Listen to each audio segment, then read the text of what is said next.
دا وخت جی عزیز 2 CNG افتتاح وشوه د ډېرې مودې راسي چې و دلته کې د پېټرول او ډیزلو ترسیل جاري و خو چونکې د عوامو د سهولت لپاره د CNG چې دلته کې موږ وګورو دا اولنی پمپ دی د سوات چې هغه په دې لاس به تاسو ته راځي زموږ سره د دې آنر موجود دی دا راته ووایي چې ډېره موده ستاسو د پېټرول او ډیزلو ترسیل و خو CNG نه وه په څه مقصد یو دا پمپ پرانیستو په څومره سهولیات په عوامو ته ډرایورانو ته فراهم بسم الله الرحمن الرحیم سهیل باچا ستاسو ډیره مهرباني ډیره شکریا چې تاسو زموږ سره ملګرتیا وکړه ډیره ښه مرسته یې وراله وکړه دا چې دا خو د ډېر وخت نه په مورټوریم کې پابندي لګېدلې وه بیا موږ په عدالتونو کیسونه وکړه موږ الحمدلله دغه کو موږ په دې جذبه باندې چې خلکو ته سهولت او ځکه CNG ګان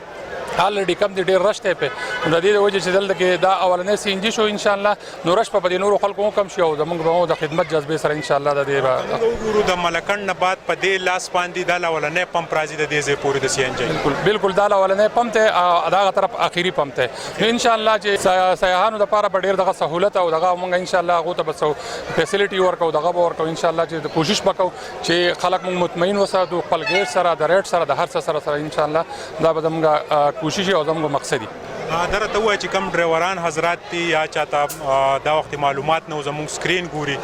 نو دا اډرس را سره لږ مینشن کوي چې دا په کوم ځای کې راځي دې ځای ته نوم څه وایي دا چې د ګوګدرې ده او د طارق آباد او د ګوګدرې په منځ کې دا عزیز 2 CNG دی څنګه کوم ځای کې چې اټک آوټلیټ زموږ دی دا سره عزیز 2 څنګه چې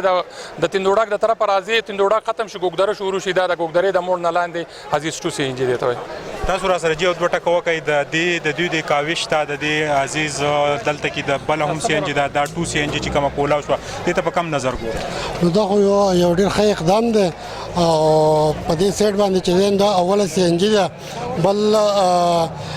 دلته کې چې کومې CNG دي نو هغه لکه کمې دي او په کار چې نور هم سیوا شي رش سیوا دی او کله چې دا شارټیج راشي خاص کر په جمع کې نو بیا دلته اوږده قطارونه لګېدلي نو دا یو ډېر ښه اقدام دی موږ د دې